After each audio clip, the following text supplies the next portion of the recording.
സച്ചിന് നമസ്കാരം. എൻ്റെ പേര് മഹാദേവ്. ഞാൻ 8ാം ക്ലാസ്സിൽ പഠിക്കുന്നു. ആദ്യം തന്നെ എല്ലാവർക്കും എൻ്റെ റിപ്പബ്ലിക് ദിനാശംസകൾ.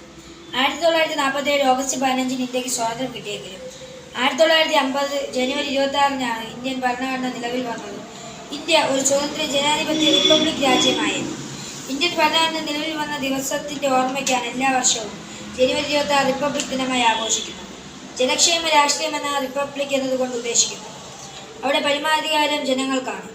ഒരു ജനാധിപത്യ രാജ്യത്തിൽ രാജ്യത്തിൻ്റെ ഭരണഘടനാകാരിയെ ആരാകണമെന്ന് ജനങ്ങൾ വോട്ടെടുപ്പിലൂടെ തീരുമാനിക്കുന്നു.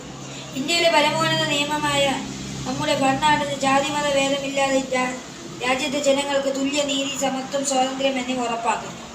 സാഹോദര്യത്തെ ഉയർത്തിപ്പിടിക്കുന്ന നമ്മുടെ ഭരണഘടന ലോകത്തിലെ ഏറ്റവും ദൈർഘ്യമായുള്ള ലിഖിത ഭരണഘടന കൂടിയാണ്.